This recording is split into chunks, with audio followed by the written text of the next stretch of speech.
Bom dia, estamos aqui hoje para mais uma edição do Jornal Pré-Histórico e hoje vamos falar sobre a arte na pré-história.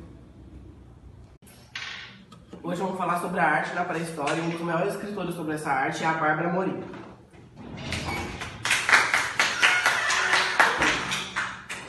Bom dia, Bárbara, tudo bem? Bom dia, pessoal. Então, queria fazer umas perguntas sobre você e você me responde sobre o seu livro, que ele enfatiza muito a arte rupestre aqui no Brasil, né? Então, em quais lugares do Brasil a gente pode achar essa arte? Olha, a gente pode encontrar em Minas Gerais, na Paraíba, deixa eu ver, Mato Grosso do Sul, em Rondonópolis, e a gente também pode encontrar no Piauí, no estado de Piauí. E quais foram as duas partes dessa arte aqui no Brasil? Tiveram duas partes. Quais foram Foi elas? o naturalismo, que é onde predomina a figura humana, como eu vou te explicar de uma maneira mais fácil para você entender, porque é muito complexo esse assunto. Digamos que seja hora isolada, hora em Isso, exatamente. Também ficava mais com a parte do movimento da caça, a guerra e o grupo dos humanos. Entendi. E também tem a parte do geometrismo, que é muito variada. Ela pode ter círculos, circunferências, apresenta linhas paralelas, triângulos e também pode espirais. E surgiram boatos que tivemos essa arte rupestre aqui na Amazônia também. É verdade esse fato? Sim, é verdade. Isso foi em 2003 com a minha amiga Edith Pereira. Já vi no meu programa também. Beijo, Edith. Ela encontrou mesmo lá na Amazônia. E a Edith, ela ressalta que como prevenir a arte rupestre é uma forma de preservar como eu vou te explicar? A humanidade. A humanidade, a história daquela época, entendeu? Uhum. E como que essa arte funcionava? Como que ela consistia? Em natureza, animais, formas do cotidiano que eles vivenciaram ali e desenhavam, pintavam e tal. Tudo bem. Eu adorei essa entrevista, espero ver mais vezes. Obrigada, pode me Vai chamar que eu com venho. Deus. Muito obrigada, pessoal. E agora vamos estar com a repórter Brenda, que ela está no Oriente Médio, e ela vai falar sobre o período da arte da pré-história no período neolítico e da idade dos metais. Bom dia, Gustavo. Como você tinha dito, estou aqui no Oriente Médio com uma das maiores historiadoras do Brasil, Mariana Silva Souza. Ela vai falar um pouco sobre a arte pré-histórica, especificamente do período neolítico. Bom dia, Mariana. Bom dia. Eu queria dizer que sou muito agradecida pelo convite, pois amo falar sobre a arte na pré-história. Mas por que de tanto amor? Pois foi quando começou um novo estilo da arte, um estilo mais revolucionista, tanto na vida pessoal quanto social. Nossa, que legal! Mas sobre especificamente a arte mesmo, o que você tem a dizer? Bom, foi o poder de observação e os agrupamentos de sentidos e estilos de caça. Bom, no Paleolítico, eles tinham um estilo naturalista. Esse estilo continuou no Neolítico? Não, esse estilo foi substituído por um mais simples e geográfico. Eu ouvi falar que eles usavam sinais e figuras que eram mais preposições do que representativas. Sim, verdade. Os temas também mudaram bastante. O ser humano em si passou a ser representado de uma forma mais nas atividades sociais e cotidianas. E o que você tem a dizer sobre a escrita pictógrafa? Bom, ela surgiu no Neolítico, era uma linguagem representada por desenhos. Muito obrigada, foi muito prazeroso essa entrevista com você. De nada, o prazer foi todo meu. Bom dia, eu aqui novamente, estou com a historiadora Maria Fernanda Borges, maravilhosa, vai falar sobre a arte na idade dos metais.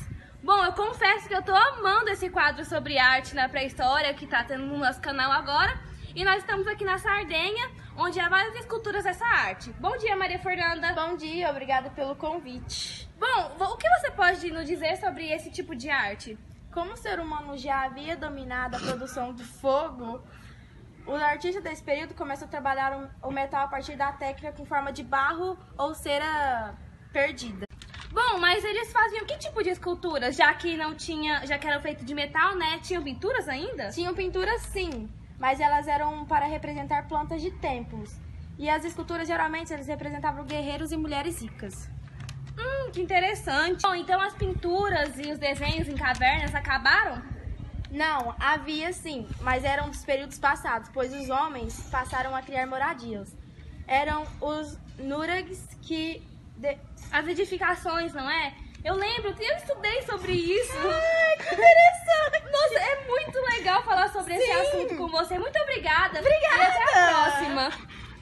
Obrigado, Breno. E agora vamos estar com a repórter Ana Clara, que ela está na Indonésia, na Ásia, falando do período paleolítico. Bom dia! Estamos aqui com uma das maiores historiadoras do mundo. Hoje ela contará pra gente um pouco sobre a história do Paleolítico. Bom dia, Maria Eduarda. Você poderia nos explicar um pouco sobre o que é o Paleolítico? Primeiramente, bom dia a todos. O Paleolítico é um dos períodos em que está dividida a pré-história. Ele é o primeiro dos períodos e também conhecido como a Idade da Pedra Lascada, e esse nome é decorrente de uma habilidade desenvolvida pelos primeiros seres humanos da época. Sabe-se que nesse período era utilizado pedras para diversas atividades cotidianas, sendo batidas umas nas outras.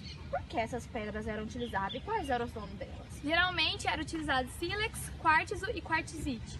Elas utilizavam como objeto de lascar uma delas e assim conseguir criar uma lâmina sedimentar, utilizado para cortar ou raspar. Com essas pedras podiam construir machados e outros instrumentos. Bom, a gente sabe que o pessoal daquela época era nômades, ou seja, eles não se fixavam muito tempo em um lugar. Por que eles faziam isso e como eles conseguiam viver? Eles viviam de frutos e raízes, além da pesca, caça e busca de carcaças de animais, deixavam para outros carnívoros. Qual a habilidade que diversas pessoas passaram a desenvolver com o tempo?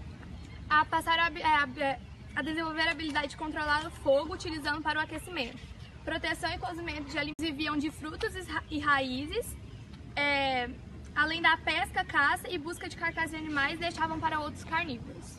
Qual a habilidade que diversas pessoas passaram a desenvolver com o tempo? Passaram a desenvolver a habilidade de controlar o fogo utilizando para o aquecimento, proteção e cozimento de alimentos, mas tais habilidades somente se fizeram a partir do final do Paleolítico. Você poderia nos dizer um pouco sobre as diversas artes desse período? Constituíam traços feitos nas paredes das cavernas ou em mãos em negativo. Os artistas usavam pó colorido, a partir da trituração de rochas e com um canudo esse pó sobre a mão encostado na parede e assim ficava colorido em volta à mão. Nossa, muito interessante. Qual foi a pintura que marcou o período paleolítico? Teve início a produção de seres humanos principalmente através das chamadas pinturas rupestres. Imagens de animais, homens, mulheres e crianças, além de cenas de caças, eram os temas dessas pinturas. Eles tinham uma capacidade muito grande de interpretar a natureza. Muito interessante, mas no final desse período, a sedentarização foi acompanhada de um desenvolvimento. Qual foi ele? Você poderia nos contar um pouco? Bom, a sedentarização foi acompanhada do início do desenvolvimento da agricultura, o que daria origem ao chamado Neolítico. Obrigada, Maria Eduarda. Foi um prazer te receber aqui. Voltamos ao estúdio com você, Gustavo. Obrigado, Ana Clara. E agora acabamos com essa edição do Jornal Pré-Histórico e semana que vem tem mais.